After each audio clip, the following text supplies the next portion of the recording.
بسم الله الرحمن الرحيم.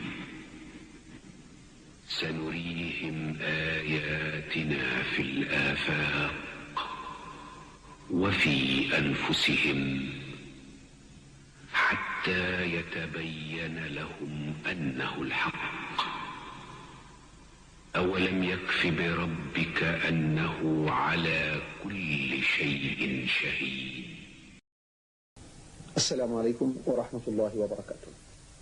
الحمد لله رب العالمين، وأصلي وأسلم على سيدنا ونبينا محمد صلى الله عليه وعلى آله وصحبه أجمعين، وبعد. هذا هو البروفيسور هي. خرجنا معه في رحلة بحرية ليرينا بعض الظواهر البحرية المتعلقة بموضوع أبحاثنا معه عن الإعجاز العلمي في القرآن والسنة. البروفيسور هي من أشهر علماء البحار في أمريكا.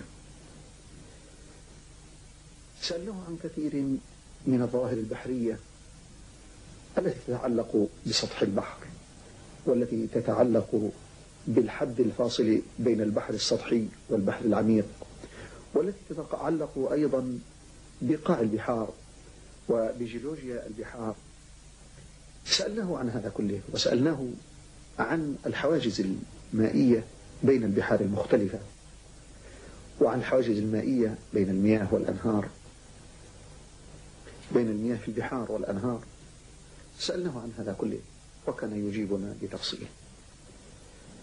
وعندما تعرضنا لشرح الحواجز بين البحار المالحة، وضح لنا أن البحار المالحة ليست كما تشاهدها الأعين بحرا واحدا، إنها بحار مختلفة تختلف في درجة الحرارة وفي الملوحة والكثافة، كما نرى في هذه الشريحة.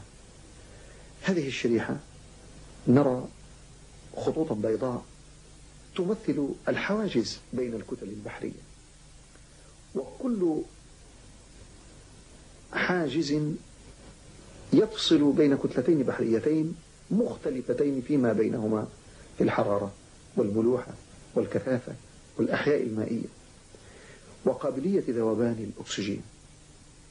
هذه الصورة أول ما عرفت في عام 1942 هذا الشكل، بعد أن أقام العلماء مئات المحطات البحرية في البحار لدراسة خصائص البحار. سنرى حدا فاصلا بين البحر الأبيض المتوسط والمحيط الأطلنطي. في الوسط هذا الذي في صورة مثلث هو عتبة في جبل طارق أسفل، وهذه في منطقة جبل طارق.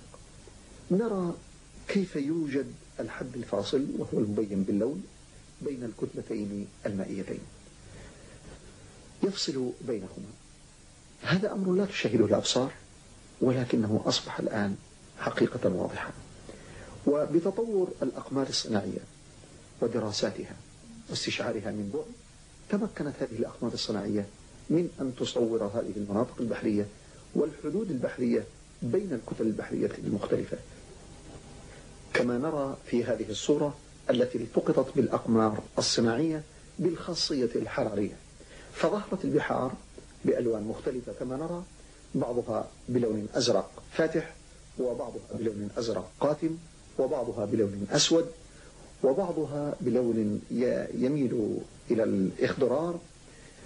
هذه الألوان المختلفة السبب فيها اختلاف درجات الحرارة على سطح البحار، ولكنك لو وقفت على سطح البحر لا ترى إلا ماء أزرقا في كل هذه البحار والمحيطات. إنها حواجز لا ترى إلا بالدراسة وبالتقنية الحديثة. لقد كان المفسرون وهم يتعرضون لتفسير هذه الآية يقفون أمام منهجين أو رأيين متميزين. جمهور المفسرين كانوا يقولون في تفسير قوله تعالى: مرج البحرين يلتقيان بينهما برزخ لا يبغيان، كما رأينا هذه البرازخ الآن التي تفصل بين البحار. في قوله تعالى مرج البحرين يلتقيان، قالوا مرج معناه خلط، هكذا في اللغة مرج البحرين يلتقيان أي يلتقي بعضهما بعضا ويختلطان، بينهما برزخ أي حاجز لا يبغيان أي لا يطغى أحدهما على الآخر. الرأي الثاني قالوا كيف يكون بينهما برزخ وكيف يوصفان بأنهما لا يبغيان وتقولون أن مرج معناها خلطة، كيف يختلطان وبينهما برزخ وقد نفى الله جل وعلا بغي أحدهما على الآخر؟ فقالوا إذن الاختلاط لا يمكن أن يتم، وبحثوا عن مخرج عن معنى آخر للفظ مرج الذي يدل على الخلط، ولكن رد عليهم الجمهور بأن استدلالهم غير صحيح. فجاءت هذه العلوم وكشفت هذه الدقائق. نعم البحار تختلط بعضها مع بعض كما رأينا، فمياه البحر الأبيض تدخل في مياه المحيط الأطلنطي، ومياه المحيط الأطلنطي تدخل في مياه البحر الأبيض، وبينهما برزخ مائل بدرجة مائلة. هذا البرزخ ينتقل فيه ماء كل من البحرين إلى البحر الآخر، ولكنه أثناء انتقاله يفقد خصائصه ويتجانس مع البحر الذي سيدخل فيه.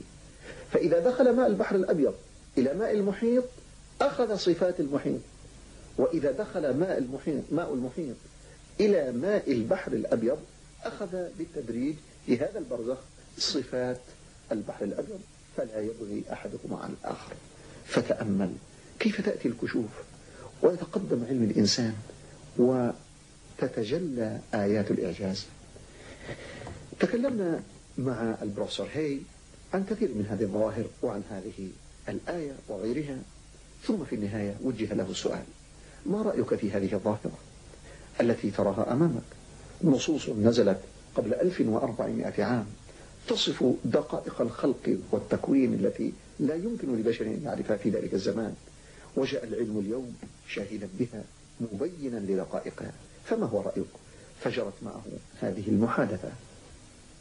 I find it very interesting that this sort of information is in the ancient scriptures of the Holy Quran, and I have no way of knowing where they would come from, but I think it is extremely interesting that they are there and that this work is going on to discover the meaning of some of the passages.